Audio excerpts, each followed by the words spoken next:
우리 상담 오는 분들 네. 중에 그분들 뭐라고 해? 50억, 60억으로 다 넣어서 건물 살려고 해? 아니면 얼마 남기고 살려고 해? 남기려고요. 그치? 대부분. 실망하고 아 옛날에 저거 얼마였는데 하면서 더 못하게 돼.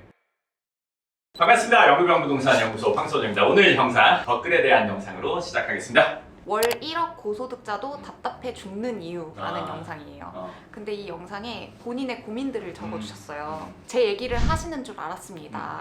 이런 말을 하면 배부른 이야기 한다고 오히려 욕하는 이들이 대부분이라 밖에서는 얘기를 못 한대요. 그치. 그리고 이분이 30대 후반이신데 벌써부터 은퇴 계획을 고민을 하신다고 하시네요. 순수익 1억에서 1억 5천을 벌기 시작하면 이런 사이클을 몇 년 이상 지내다 보니 뭔가 한계를 느끼고 있다. 지금 투자가 맞는지 두려우면서도 신나면서도 그런 고민의 테두리 안에 계속 갇혀 있어서 나오지를 못하고 계시네요. 그치. 그걸 지금 들어보니까 어떤 생각이 제일 먼저 들어? 30대 후반에 1억에서 1억 5천 월 수입을 버는 사람이 왜 이렇게 고민하고 왜 이렇게까지 은퇴는 빨리 하고 싶고 어떤 마음이 공존하는지 궁금해요. 우리가 이런 얘기를 많이 하고 접했고 그랬기 때문에 지금 그런 생각을 하는 건데 일단은 어이가 없지. 두 번째 또 뭐가 없다? 재수가 없다.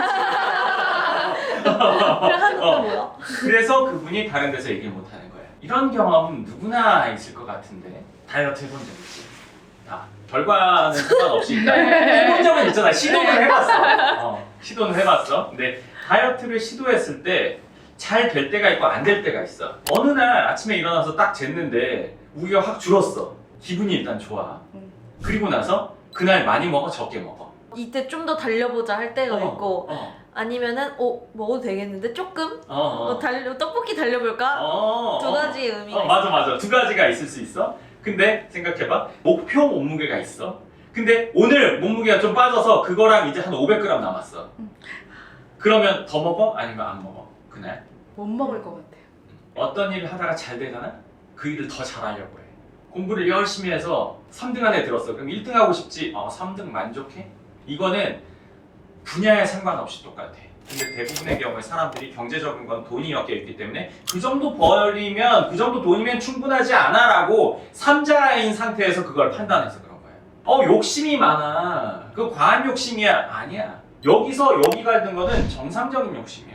건강은 당연히 해야 되는 일이야. 조카나 누가 있어. 학생이 있어. 전교 3등 안 돼. 저 더 열심히 해서 1등 한번 해볼까요? 3등 계속 할까요? 뭐라고 할 것 같아? 근데 이상하게 돈 버는 거에 대해서는 그렇지 않단 말이야. 야, 그 정도는 충분해 한단 말이야. 성적에 충분한 성장이 있어. 전교 1등도? 너 전교 1등에? 전국? 거기서 1등? 세계 1등? 뭐 이렇게 생각을 할 거 아니야. 이 돈을 버는 것도 사람의 본능은 똑같아. 저는 부동산 관련된 일을 10년 정도 했는데 일하면서 돈을 쫓아가면 돈이 도망가는 것 같은 실제로 그런 거 보기도 했고 그렇게 생각이 들기도 했어요. 소장님은 그런 생각 가져보신 적 없으세요? 소득이 높아진다는 거는 돈을 쫓는다는 걸까? 과연 쫓는다고 돈이 벌어질까? 이거는 완전 다른 개념이야. 여기서 얼마 준다는데 저기서 더 준다. 그럼 거기 간다. 이게 돈을 쫓는다는 거야. 나는 발전한 게 없어. 이 영역은 더 많은 무언가를 만들겠다. 예를 들어서 누군가를 좋아해. 걔를 만나려고 맨날 쫓아다녀. 뭐라고 해? 스토커. 쫓아다니면 스토커야. 그러면 내가 좋아하는 사람을 만나려면 어떻게 해야 돼? 그 사람이 좋아하는 여건을 내가 갖춰야 돼. 그 사람이 좋아하는 요건이 내가 지금 타고나게 갖지 않았어. 그러면 그 사람이 좋아하는 요건 중에 노력으로 할 수 있는 뭔가를 내가 갖추면 돼. 이게 모든 세상의 논리랑 똑같아. 내가 그만한 돈을 받을 수 있는 여건을 갖추면 돈이 오는 거야. 돈을 정말 좋아하면 이걸 추구하게 돼. 정말 좋아하면. 나는 정말 좋아하거든. 진심으로 좋아해. 나는 돈도 예전에 막 현금으로 벌 때는 다리미로 다 다렸어. 갖고 가면. 옛날에 찍은 사진도 다 있어. 다 다려서 새거 순으로 다 정렬해놔. 지금도 지갑에 새거 순으로 있어. 주변 사람들이 황 소장님 너무 욕심쟁이야 이렇게 생각할 수도 있잖아요. 욕심 있는 게 나빠? 왜 나빠? 욕심쟁이라는 말 자체가 꼭 긍정적인 표현이 아닌 것 같으니 나는 사실 어릴 때부터 그런 얘기를 많이 들었어. 집요하다. 집착이 있다. 사실 집착, 집요, 집념이랑 비슷한 말이야. 근데 깔려고 하면 집착이다, 집요하다고 하고 좋은 말로 하면 집념이 있다고 해. 근데 뭐 하나를 들이파는 성격을 그렇게 표현한단 말이야.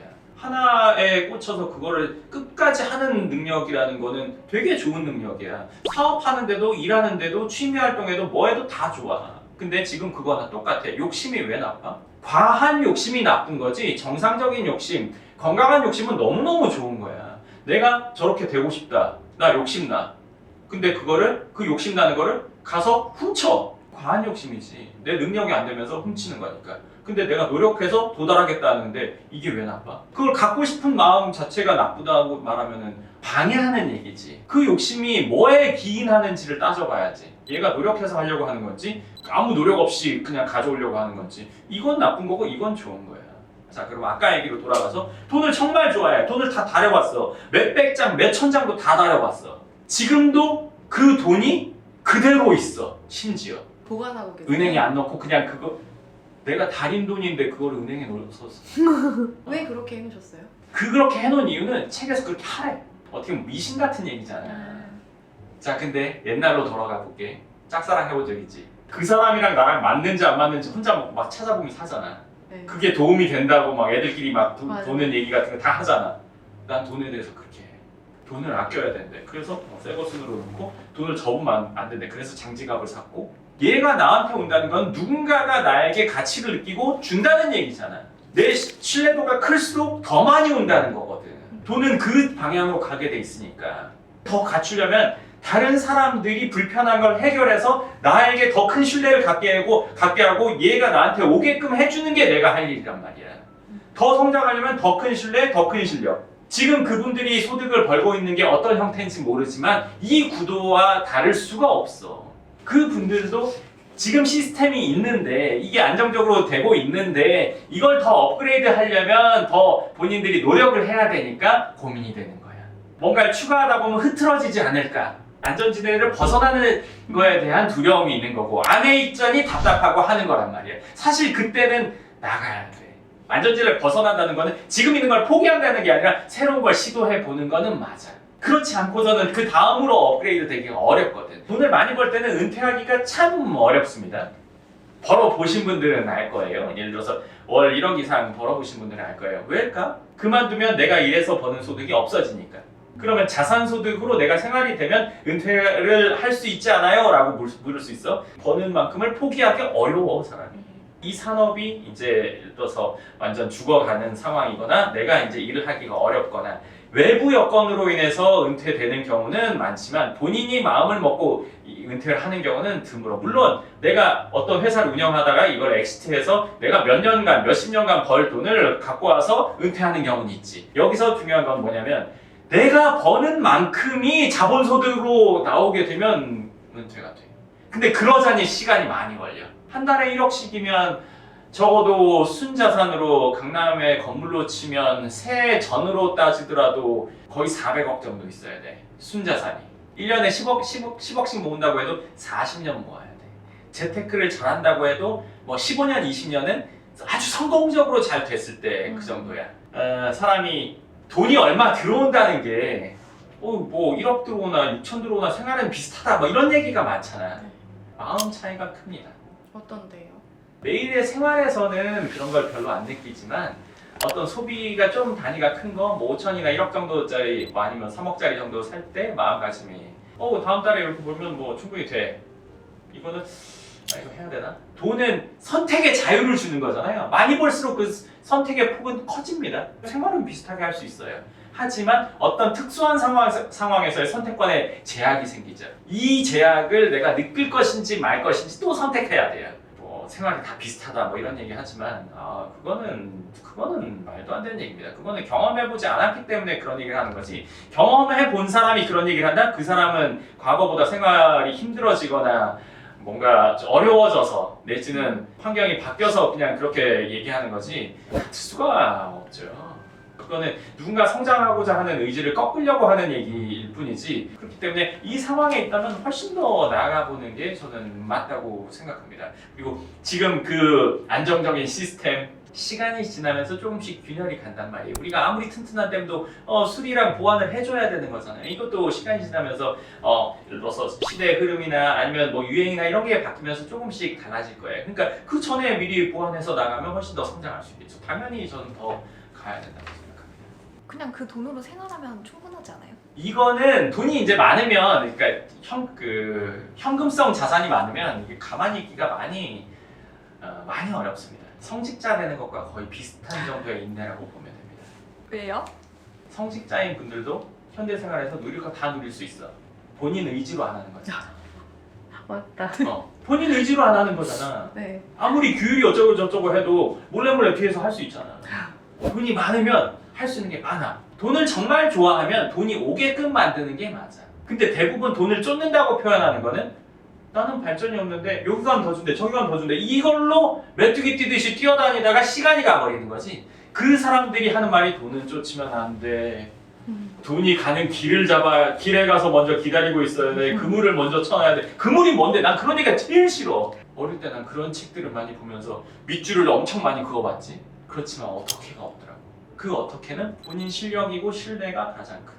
그 두 가지가 지켜주면 자연스럽게 옵니다. 그러니까 그 댓글 쓰신 분도 그걸 더 키우면 지금 1억에서 1억 5천이었는데 뭐 2배, 3배, 10배 될 수 있겠죠. 그런 사람들이 있어. 적잖아요. 중요한 건 존재합니다. 그 말한 거에 또 10배도 존재합니다. 아 그건 대기업이고 어쩌고저쩌고 존재하잖아요. 누군가 했다는 거. 누군가 했다는 건 뭐? 내가 할 수 있다는 거. 상담 오셨던 분들 통장에 돈 쌓이고 있는데 20-30억씩 쌓이고 있어서 불안하다. 그래서 상담을 빨리 왔다. 20-30억이 있는데 왜 불안해요? 돈이 많잖아요. 쌓이는 돈이 많으면 그게 어떤 방향성이 있다. 내가 얼마 모아서 뭘 해야 된다. 이때는 불안하지 않아. 근데 이제 그 돈이 목적 없이 계속 있을 때는 불안감을 느껴. 왜냐면 물가가 올라가잖아요.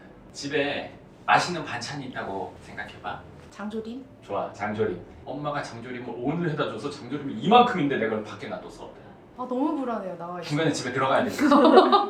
돈이 통장에 50만 원, 100만 원 있어. 물가 상승 뭐 그게 뭔데? 모르겠지. 30억, 50억 있어봐. 물가 상승된다면 야 이거 내 돈이 힘들게 번 돈이 줄어드는 게 그 10%만 줄어도 몇 억이겠는데? 그래서 급한 거야. 이해가 딱 되지? 네, 장조림 이론이었습니다.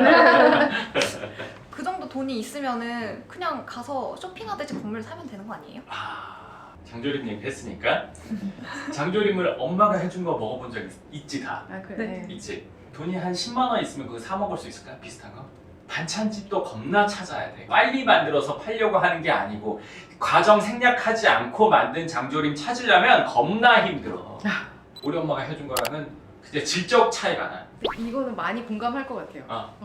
돈이 있다고 해서 그냥 사? 어렵지. 건물 살 때도 똑같아. 돈이 있다고 해서 그냥 살 수 있을까? 그렇지 않아. 그 돈 어떻게 모은 돈이야? 힘들게 모은 돈. 한 달에 1억씩 모으면 그 사람은 그냥 뭐 쉽게 모은 거 아니에요? 그렇지 않습니다. 내가 뭔가를 하고 싶긴 한데 그런 것들을 찾지는 못하겠고 이 마음이 아까 뭐 장조림 그 얘기랑 다 섞여져서 그 마음가짐이 되죠. 근데 이분들이 돈을 버느라 시간이 계속 일하는 데 들어갔기 때문에 내가 뭔가를 찾아보고 알아보고 할 시간이 없죠.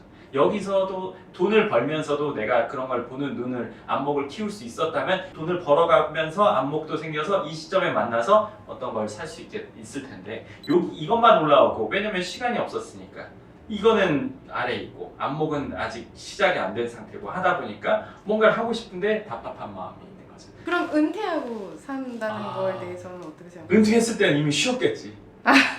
그 말인즉슨 뭐냐면요. 예를 들어서 내가 30억을 모았어요. 100억짜리를 살 수 있어요. 그럼 내가 3년 더 모아서 예를 들어서 30억 더 해가지고 60억 가지고 200억짜리 사야겠다 이렇게 생각했는데 3년이 지났더니 내가 살려고 했던 100억짜리가 150억이 됐어요. 뭐 아니면 200억이 됐어요. 그럼 내가 3년을 모았는데 3년 전에 살 수 있었던 거를 지금 3년을 더 노력해서 벌어가지고 합쳐서 사는 거네. 100억짜리가 200억 안 됐을 수도 있잖아요. 150억이 됐어. 그럼 어쨌건 내 돈이 줄어든 건 똑같지. 비율의 차이만 있을 거지. 이걸 원하는 사람은 없거든. 사실은 건물은 2개, 3개 정도부터는 자가증식의 단계에 이른단 말이지. 이거는 해보신 분들은 알 거예요. 간단히 말해서 건물 하나 샀어요. 시간 지나서 얘가 좀 올랐어요. 내가 번 돈이랑 이 건물이 올라간 부분 중에서 일부를 대출해가지고 하나를 더 샀어요. 그럼 2개 샀으면 2개가 또 올라간 부분이 있으니까 얘네들한테 대출해서 또 하나 살 수 있고 그 대출 어떻게 감당해요? 아직 시작해보기 전인 분들은 그렇게 생각할 수 있습니다. 내지는 하나만 하신 분들은 그런 생각할 수 있어요. 근데 이제 하나에서 2개 넘어가기 직전에는 이거 이렇게 하면 되겠는데 그때부터 감이 옵니다. 2개 정도 하고 나서는 확실하게 감이 오고 이 과정으로 자산가의 방향으로 갈 수가 있습니다. 그렇기 때문에 건물을 하나를 살 수 있는 상황이 됐을 때 하나를 사는 게 내가 몇 년을 기다렸다가 하는 것보다 훨씬 나은 선택이 될 겁니다. 그리고 이게 경험적인 내지는 안목적인 부분에서도 훨씬 더 득이 됩니다. 괜찮다 안 괜찮다 판단할 수 있는 거 그래야 두 번째 세 번째를 할 거잖아요. 그리고 이게 하나를 안 하고 몇 년을 모으잖아요. 그럼 몇 년 뒤에 그걸 하나 할 것 같죠. 모든 일들은 일찍 경험할수록 그 뒤에 연속적으로 할 가능성이 높아. 가능성도 아니고 대부분이 그래. 예를 들면 강남에 건물을 사려고 한다면 집 하나 있고 30억 모은다면 빠르면 30대 후반이나 아니면 40대 초중반이야. 시간이 3년 더 지났어. 보편적으로 그렇게 됐을 때 40대 중반이 넘어간단 말이야. 그럼 그 나이에 집 하나 사본 경험으로 건물에 50억, 60억 넣기가 마음이 안 놓여. 50억, 60억 가지고 있는 분들, 우리 상담 오는 분들 네. 중에 그분들 뭐라고 해? 50억, 60억으로 다 넣어서 건물 사려고 해? 아니면 얼마 남기고 사려고 해? 남기려고요, 그치. 대부분. 그 시간이 가서 돈이 모인다고 하더라도 원래 생각했던 걸 못 한다고. 30대 후반까지만 해도 내가 이래서 평생 벌 것 같은 느낌이 있단 말이지. 40대 중후반이 넘어가면 내가 이거 몇 년까지 해야 될까? 이 뒤를 생각해. 그래서 내가 감당할 수 있냐 없냐를 따진단 말이야. 그리고 사람이 젊을 때는 막 치고 올라가지만 생각도 그렇고 행동도 그렇고 나이가 들고 뒤로 갈수록 이게 점점 줄어. 초기에 해본 사람은 그 효과를 봤기 때문에 뒤에도 이어서 할 수 있지만 시간만 보내고 돈만 모은 사람은 그걸 하기가 어려워. 오히려 불안감이 더 커져서 60억 있어도 20억이나 10억이나 30억을 빼고 하려고 한단 말이야. 그럼 그렇게 하려고 하면 그 전에 살려고 했던 것보다 못한 걸 보게 되고 그러다 보면은 실망하고 옛날에 저거 얼마였는데 하면서 더 못하게 돼. 어떻게 보면 이 악순환을 가게 된단 말이야. 사람은 어떤 한 방향으로 가게 되면 마음이 커지는 쪽으로 가면 계속 커지고 주는 방향으로 가면 계속 준단 말이에요. 투자의 뭐 그릇이라고 할 수도 있는데 그게 그렇게 돼요. 자산가가 되려면 자산을 투자하는 규모를 키우지 않고는 자산가가 될 수가 없어요. 어떻게 그게 됩니까? 워렌 버핏이 한 번에 500만 원씩 투자한다고 생각해 보세요. 됐어요? 그게 되겠어요? 지금 상황이? 몇천억 뭐 그 이상도 할 거란 말이에요. 그렇기 때문에 내가 상황이 됐다면 하나 하는 게 맞습니다. 내가 아플 수도 있고 부모님이 아플 수도 있고 이렇게 이런 일들이 생길 수가 있잖아요. 그럼 그런 거를 대비해서 현금을 조금 놔두려고 하는 경향이 있는 것 같은데 사람이 아파서 병원비 많이 들어가는 거 얼마일 것 같아? 막 1, 20억씩 들어갈 것 같아? 아니요. 그건 아닐 것 같아. 몇 억이야. 근데 그분들 한 달에 1억씩 모으는 상황이지. 돈 다 투자해도 돈이 다시 모인단 말이야. 그 상태에서의 목돈과 보통 사람이 생각하는 목돈의 금액 차이가 있잖아. 무슨 일이 일어나도 그 무슨 일이 아니라니까. 그렇기 때문에 여기서는 큰 일이 일어나기 어려워. 물론 사업적으로 예비 자금을 둬야 될 때는 있겠지. 근데 이제 내가 소득이 없는 상태에서 100억 있다. 그건 다른 얘기지. 그럼 남겨야 돼. 근데 난 그 정도는 아니고 어느 정도 생활비는 나온다. 그럼 뭐 그렇게 많이 남길 필요도 없지. 목돈 갖고 있으면 그건 흩어져 거의. 네, 좋습니다. 그래서 오늘은 어떻게 보면 이 정도 소득인 사람들이 걱정 뭐 이게 말이 되나? 네, 이런 분들을 위한 영상은 아니었고요. 이 상황에 놓인 분들을 위한 영상이었습니다. 그래서 이 상황인 분들은 오늘 제 얘기를 한번 잘 한번 생각해 보시면 어느 방향으로 가봐야겠다 판단이 서실 겁니다. 근데 이 얘기를 듣고도 나는 이대로 있고 싶어. 좋습니다. 왜? 알고도 이걸 선택했다면 시간 지나서도 후회는 없는 거죠. 근데 모르고 선택했다. 그러면 나중에 내가 그거 안 왔으면 하는 후회가 생길 수 있으니까 그런 의미에서 얘기했다고 보시면 좋을 것 같습니다. 네, 좋습니다. 그럼 오늘 영상 여기까지 하고 또 다음 영상에서 뵙겠습니다. 감사합니다.